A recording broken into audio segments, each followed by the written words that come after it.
Thragg is easily the most terrifying character in Invincible. Stronger than Omni-Man, stronger than Conquest, smarter than almost every Viltrumite alive. The show explicitly takes the time to build up Thragg, unlike any other Viltrumite. He isn't just strong, an unstoppable force of nature. He is a leader, a diplomat, and a believer in the ideologies of his predecessor. But none of those things are actually what make him dangerous. It's his ideology. Thragg genuinely believes the Viltrum Empire deserves to rule the galaxy. But what if he didn't? Like, what if the strongest Viltrumite in existence had Omni-Man's compassion? Today, we're going to explore exactly how different the Invincible universe would be if Thragg were actually a good person. Everything begins with the Viltrumite Purge, long before Mark Grayson was ever born, before Nolan ever set foot on Earth, before the coalition of planets even became a serious threat. The fate of the galaxy had already been decided. The Purge wasn't simply a civil war, it was the moment Viltrum chose what kind of civilization it wanted to become. The weak were exterminated, millions were slaughtered, and only the strongest survived. It created the empire we know today, one built on fear rather than leadership. But here's the interesting part. In the comics, Thragg wasn't actually responsible for starting the Purge. He simply inherited the ideology that came from it. He was raised to believe strength alone justified rule. So if we're asking what happens when Thragg is good, we can't just change his actions as an adult. We have to change the values he grew up with. Imagine the strongest Viltrumite in history believing that strength exists to protect rather than dominate. Suddenly, the Purge looks very different. Instead of encouraging endless slaughter, Thragg would likely become the voice arguing that every Viltrumite life matters. After all, if the Empire's greatest asset is its people, killing millions of them before conquering the galaxy is not strength, it's stupidity. Even though the show adopts a different approach to his character, his core traits still exist. He isn't just evil for the sake of it. He has been blinded by the Viltrumite ideology of strength, making him, in a way, a victim like every other Viltrumite who was brainwashed from birth to follow the Viltrumite way of life. In this timeline, Thetis assassinates Argal for his cruelty, leading Thragg to fill the power vacuum, but here Thragg doesn't adopt the ideology of his predecessor. He changes the Viltrumite Empire for good. He doesn't care about the Viltrumite Empire, he cares about the Viltrumites. The butterfly effect of this single decision completely changes one of the most important characters in the series, Omni-Man. People often forget that Nolan wasn't born as the compassionate father we know today. He became that person. For over 2,000 years, Nolan lived as nothing more than a soldier. Every lesson he was taught revolved around conquest. Every mission he was given ended with another civilization falling beneath the Viltrum Empire. Empathy wasn't simply discouraged, it was beaten out of him from childhood. To survive on Viltrum meant proving yourself stronger than everyone around you, because failure often meant death. Imagine spending over 2 millennia believing your only purpose in life is to conquer planets. That's the Nolan we meet at the beginning of Invincible. But in this timeline, that childhood never exists. Growing up under Thragg's leadership instead of beneath a regime obsessed with domination means Nolan learns an entirely different definition of strength. Instead of strength meaning the ability to kill, it becomes the responsibility to protect those who can't protect themselves. Think about how different his education would be. Rather than spending centuries invading peaceful civilizations, Nolan would likely spend those same centuries acting as one of the Empire's greatest ambassadors. Instead of leaving planets in ruins, he'd help bring them into the Empire peacefully, offering Viltrumite technology, medicine, and protection in exchange for cooperation. The incredible thing is, this version of Nolan would probably become even more respected than the original, because while the canon Omni-Man earned fear, this Nolan earns loyalty. Entire civilizations wouldn't obey him because they're terrified of him. They'd obey him because he genuinely improves their lives. And considering Nolan was already one of the kindest Viltrumites despite 2,000 years of brainwashing, it's honestly difficult to imagine how compassionate he'd become if he never experienced that indoctrination in the first place. His relationship with other Viltrumites changes as well. Instead of competing against Conquest or Anissa in an endless hierarchy of violence, he'd stand alongside them as fellow protectors of the galaxy. Even characters like Lucan, Thula, and General Craig would likely become honorable warriors rather than ruthless conquerors, simply because the culture surrounding them never glorified genocide in the first place. For the first time in Viltrumite history, the strongest race in existence actually becomes worthy of their power. This timeline would be much closer to the story Nolan told everyone when they came to Earth. Of course, eventually Nolan still arrives on Earth, but this time he's not there to conquer it. He's there because he genuinely wants to understand one of the youngest civilizations in the galaxy. Everything we saw throughout season 1 still happens on the surface. He meets Debbie, falls in love, gets married, Mark is eventually born. The only difference, every single one of those moments is real. When Nolan tells Debbie he loves her, he actually means it. When he tells Mark he'll always protect him, he's telling the truth. When the Guardians of the Globe shake his hand, they're greeting one of Earth's greatest heroes instead of the man who'll murder them a few months later. Think about how many tragedies disappear overnight. The Guardians never die. Chicago never gets destroyed. Thousands of innocent civilians don't lose their lives just to prove a point. Debbie never discovers that the man she spent decades loving has been lying to her from the very beginning. Mark never has his entire worldview shattered in a single afternoon. Perhaps the biggest change of all is Cecil. Instead of constantly preparing contingency plans against Omni-Man, Cecil gains the greatest ally humanity could ever ask for. Imagine the technological advancements Earth could achieve by openly working alongside Viltrum instead of secretly preparing for an invasion that never comes, and because Nolan has nothing to hide, he never spends years manipulating his own son. Mark grows up hearing stories about Viltrum's greatest heroes rather than lies crafted to prepare him for conquest. When his powers finally develop, Nolan doesn't teach him how to subjugate weaker species. He teaches him what every father wants to teach their child, how to save people. Ironically, this version of Earth becomes significantly safer than the original timeline. The Guardians are still alive. Omni-Man is genuinely Earth's greatest defender. The Global Defense Agency and Viltrumites cooperate instead of constantly distrusting one another. For the first time, Earth isn't simply surviving in a dangerous universe, it's thriving in one. Now let's talk about Alan. Alan's entire purpose in life exists because of one thing, the Viltrum Empire. The Coalition didn't create him because they wanted another soldier, they created him because they genuinely believed one day the Viltrumites would wipe them out. Every mission Alan goes on, every planet he visits, every report he writes ultimately traces back to that same fear. Somewhere out there is an empire that simply cannot be reasoned with, but in this timeline, that empire doesn't exist. Well, technically it does, it's just completely different. Imagine Alan arriving on a planet expecting to find another civilization reduced to rubble, only to discover that the Viltrumites are actually helping rebuild it. At first, he'd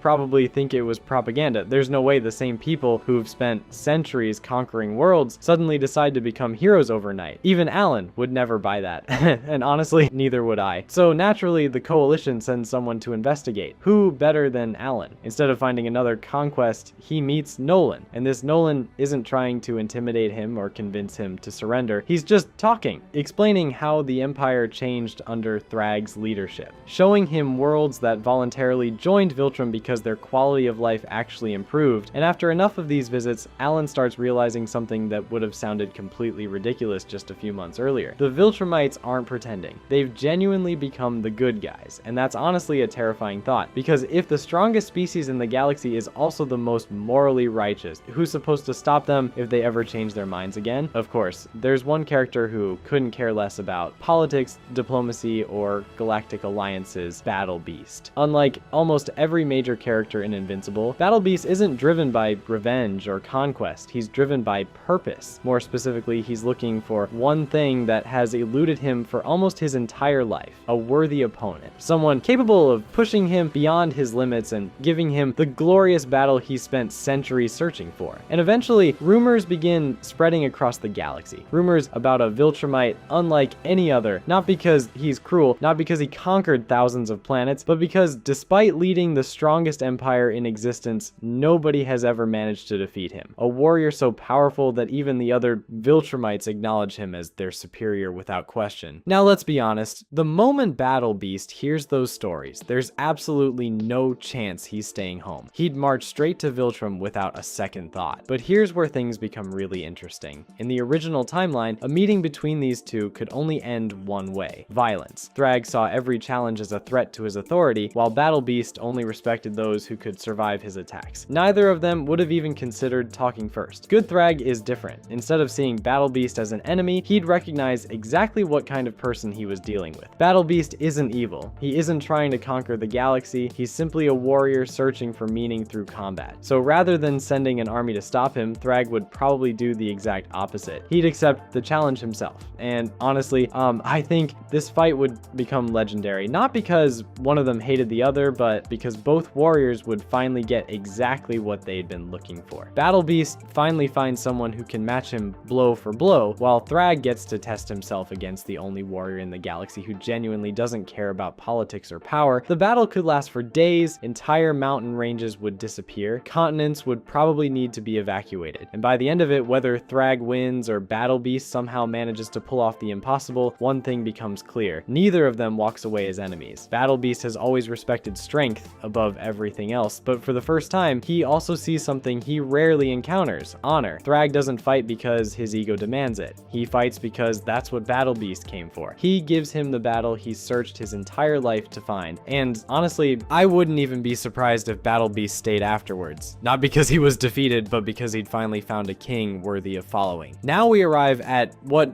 should have been the defining conflict of the entire series: the Viltrumite War. Except there isn't one. Think about every major event that eventually led to this war. Nolan's betrayal, Mark rejecting the Empire, Alan forming alliances across the galaxy, Conquest attacking Earth, Anissa forcing Mark to submit, Thragg declaring anyone who opposed him an enemy of Viltrum. Every single one of these moments stems from the exact same problem. The Empire believed domination was the only path forward. Take that ideology away, and the entire chain of events collapses. Conquest never arrives on Earth demanding Mark take control of humanity. Anissa never views humans as an inferior species that needs to be ruled. Alan never spends decades preparing for an inevitable invasion. Nolan never has to choose between his people and his family because those two things were never in conflict to begin with. Instead, something much more interesting happens. The galaxy actually gets to see what the Viltrumites were always capable of. Imagine for a second what an alliance like this would look like. Thragg, Nolan, Mark, Alan, Battle Beast, Space Racer, Tech Jacket, the Coalition, the Guardians of the Globe. Instead of trying to kill each other every other week, they're all fighting on the same side. That's honestly one of the strongest alliances in comic book history. Threats like the Sequids wouldn't stand a chance. The Flaxans would never make it past Earth's atmosphere. Angstrom Levy's multiversal invasion would probably end before it even began, simply because there are now dozens of Viltrumites protecting Earth instead of just Mark. Even smaller threats become almost irrelevant when the strongest civilization in existence actively chooses to defend the galaxy instead of conquering it. And the funniest part is, this is probably what the Viltrum Empire always wanted people to believe they were. Throughout the entire series, Viltrumites constantly justify their actions by claiming they bring order and stability to weaker civilizations. The problem is, they achieve that through fear. Good Thragg proves that they never needed to. With their strength, technology, and lifespan, they could have become the greatest protectors in the universe from the very beginning. Which honestly makes the original timeline even more tragic, because it shows that the Viltrumites were never held back by their power. They were held back by the people who chose how that power would be used. So, what if Thragg was good? At first glance, it seems like changing one character wouldn't really affect all that much. After all, the Invincible universe is filled with countless villains, galaxy-spanning wars, and civilizations constantly trying to wipe each other out. Surely someone else would have taken Thragg's place, but after looking at everything that's happened, I don't think that's true. Thragg wasn't just another Viltrumite, he was the Viltrumite, and every major event in the story can somehow be traced back to the culture he helped preserve. The Empire conquered worlds because Thragg believed that was their destiny. Nolan spent thousands of years believing compassion was weakness because that's the Empire Thragg upheld. Mark was forced to fight his own father because Nolan was following orders that ultimately came from the values Thragg represented. Even Alan dedicated his entire life to preparing for a war that only existed because the Viltrumites chose conquest over cooperation. Change Thragg, and suddenly the entire universe changes with him. Billions of innocent people never lose their lives. Entire civilizations get to grow instead of being wiped off the map.